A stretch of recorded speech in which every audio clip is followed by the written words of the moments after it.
Hello, this is Robert Rickover at Body Learning, and today my guest is Marta Curbelo, who is an Alexander Technique teacher who teaches in New York City, and as well she teaches in uh, Santa Fe and also Norwalk, Connecticut.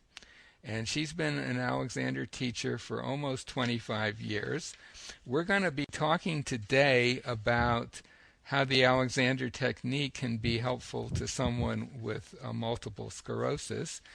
Um, and Marta has experienced MS and, in fact, and made quite a bit of progress using Alexander skills. And indeed, her neurologist was so impressed with her progress that she was asked to speak about the Alexander technique at a major MS symposium in New York City. Marta, welcome to the show. Thank you. I'm glad to be here. I wonder if you could start by just giving our listeners a very short description of the Alexander technique. I feel that the Alexander technique is a skill, and it's a skill that you learn, and you learn it over time, and the object of it is to have more efficient movement and easeful movement, and balance, and a balance in yourself. So it's useful for anybody, but I would imagine it's particularly helpful for someone with MS or any similar disease. Absolutely. People that I see with MS come in, and one of the major symptoms of MS is loss of balance. Another one is fatigue, enormous fatigue. The fatigue that you can't walk from one end of the room to the other. And the Alexander technique calms your nervous system down and actually gives you more energy. And I found that's been very useful for the people that I work with. And balance, for sure, a very big difference in their balance and being able to be mobile, being able to live their lives. Well, a balance is something that in general, I guess the Alexander technique is known to help people with. We talk a lot about balance in our work, how we manage to balance our heads on top of our spines and how our general balance is affected by that.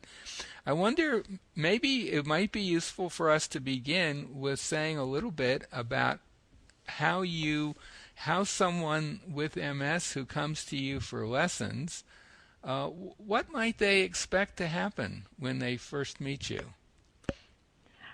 Well, it depends on their symptom, but for instance, people with spasticity, which is another very common MS symptom, I have a student who has issues with diagonally. She has her hand is turned in and her foot is turned in and can't open her hand and foot in order to move easily.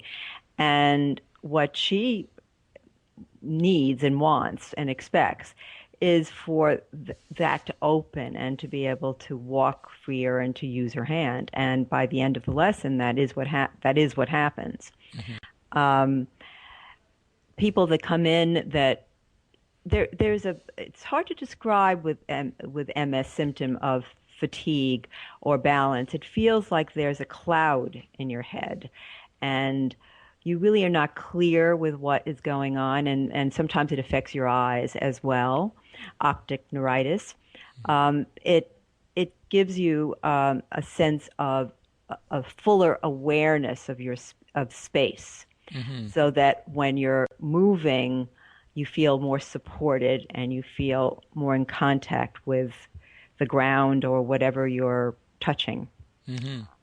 And if someone comes to you for a lesson, when they first meet you, they come to your studio, what's going to happen? Are you going to maybe just say a word or two about what an Alexander lesson is like, and specifically for someone with MS? Well, as strange as this sounds, because I have MS, people feel more comfortable because they see how normal, quote, I look, Hmm. and and I tell them my story a little bit, and they start easing down because they come in not knowing what to expect and very anxious, and their whatever it is, their spasticity or balance goes off. And just calming them down and talking about my own situation helps them to trust. Trust is very important in the Alexander technique, to really believe that it works, and not as a placebo, but really see. And when they see me, it makes a difference. Now, I know that no one wants to have MS, but it really changes their view of what the Alexander technique can do when they see me. So Hmm. they come in, I speak to them a lot about that. And then I work with just watching them move as I would anyone else, and start seeing how we can work with the principles of the technique in their movement. And then we work on the table, and it's just a lot of calming down of the nervous system, because it's the secondary um, pain, the secondary anxiety that we're working with. Um, we're not going to cure the MS, but we're going to change the spasticity, the balance, the movement, and that's what we talk about, and let them know that this works, and I am a perfect example of how it can work. Hmm. Now, when you say you would observe them moving, I can imagine a listener with MS who's thinking, I don't think I want to go to an exercise class. Hmm. What maybe you could say a word or two about what kind of movements you're talking about, Yeah. and what it is that you observe. Okay. What I'm talking about is just walking into my studio and sitting down Hmm. and coming over and handing me a book, Hmm. or writing me a check, or or opening up the door. Hmm. Just everyday movements that you do at home. I even have people come into my kitchen and wash a dish Hmm. if that's what they're having issues with. Hmm. It's Hmm. just everyday activity, nothing that is an exercise. It's what you do in your everyday life, brushing your teeth, combing your hair, whatever you do. We work on that Hmm. kind of movement. And when you say we work on that, maybe Hmm. it would be useful to describe a little how you and Alexander teachers generally Hmm. work with a student, because I think it's something that most people would not be familiar with who haven't had lessons. Hmm. Well, we work on specific principles of releasing the strong muscles of the neck so that the head balances and on top of your spine, to allow to for you to internally expand and the spine to lengthen in both directions, up and down. And we're working with those principles in whatever movement you make, so that when you move your arm forward in space, you're moving it with an oppositional force of your torso expanding and your arm moving forward. And we're always moving forward in space, or working with our arms forward. And so we do that. We slowly watch what the movement is, go back to the Alexander principles, which are pausing and awareness, and and then thinking these specific ways of that Alexander came up with, which are what we call directions. Hmm. So you're really getting people to take a closer look at very simple activities that they perform all the time, Hmm. but to look at them from the point of view of things like, are they inadvertently compressing themselves a bit Hmm. as they do something simple like, oh, perhaps hand you a book or stand up from a chair, that kind of thing? Yes, overworking Doing their more than they need to need do. to. Yes. Yeah. And so you had mentioned earlier that you use table work as part of your teaching process. Could you say Hmm. a word or two about what that involves? Sure. You you lie. It's a kind of massage table, and you lie on the table on your back. You keep your eyes open because we really want you to have use this in everyday life. And although you're lying down, you're not just going off like a massage or other body work. You're involved so that I'm speaking to you and I have hands on you, and we speak about different, as my hands go on each part of you within the whole of yourself. And we have conversations.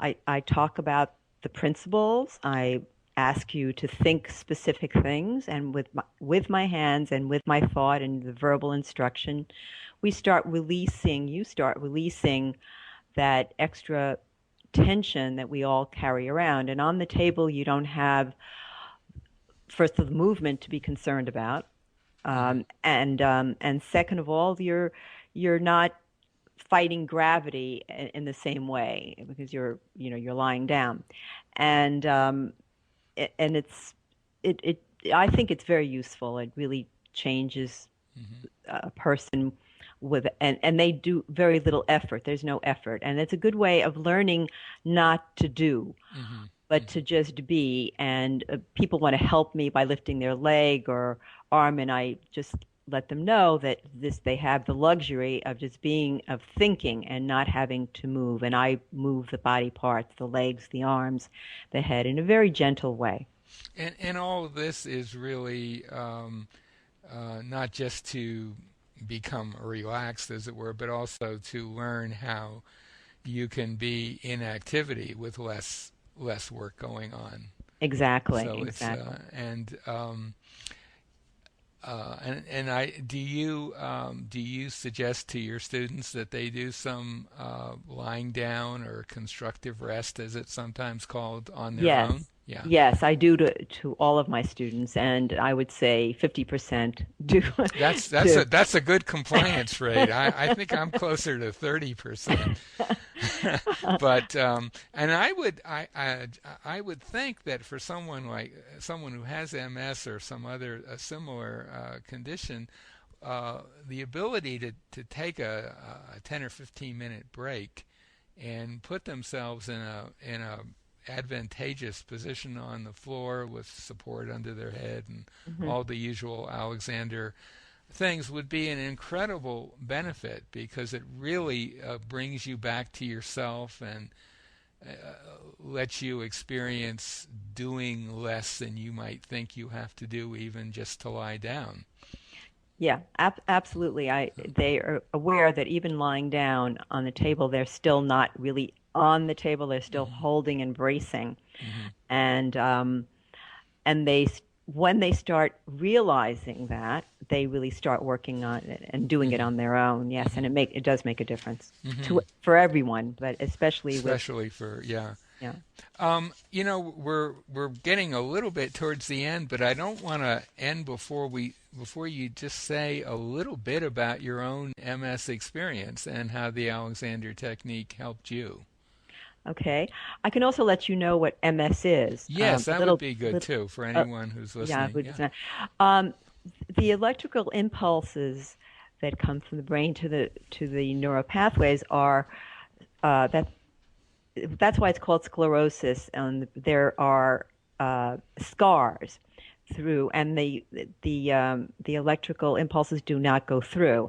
And it could be a dartboard, and you can throw this dart, and it could be anywhere in your body, anywhere. It could affect you cognitively. It could affect you um, the way you walk, then your balance, your eyes, the way you speak. It could do anything. But there are certain more likely symptoms like fatigue, spasticity, and balance that happen. And the more and more you have what they call episodes, the more the brain is scarred and the impulses don't come through. And you can you can be. I was paralyzed at one point, and you are not able. What you want to do is not have those many episodes to allow yourself to have as few as possible.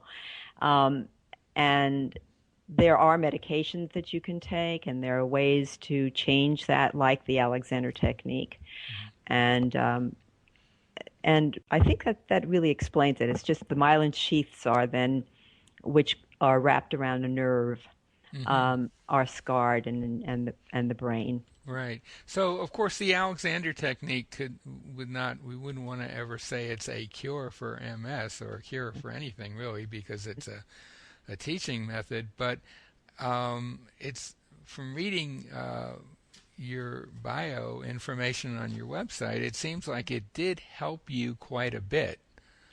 It changed. It changed my whole MS life, and that I'm able to do. Actually, the only thing that I have to really pay attention to is that I really need to take very good care of myself, including working with the Alexander technique.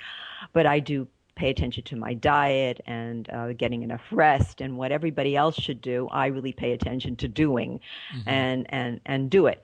But it changed my life in that when I have nerve ending pain on my left side, I was paralyzed on my right side, and after I got over that, it left my left side with nerve ending pains. And if I'm overtired or stressed, and we're always living in this confusion of stress. If I'm overtired and stressed, the nerve ending pains come back. And what I do is come back to myself and the technique, and I calm the nervous system down, and it literally goes away. It's below the level of my awareness. It's there all the time, but it's not where I really can feel it unless I'm thinking to it, unless I focus on it.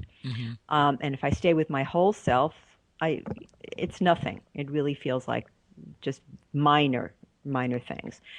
And the fatigue is, other than taking care of myself and getting enough sleep and all, it gives me more energy. I feel freer. I feel more powerful. I feel calmer. It's just one of my students just said, "Oh my goodness, I feel powerful and calm," and that is just, this is just what happens. Yeah. And could you maybe just say a word or two of how what we've just been talking about with MS, how it might extend to other neurological conditions?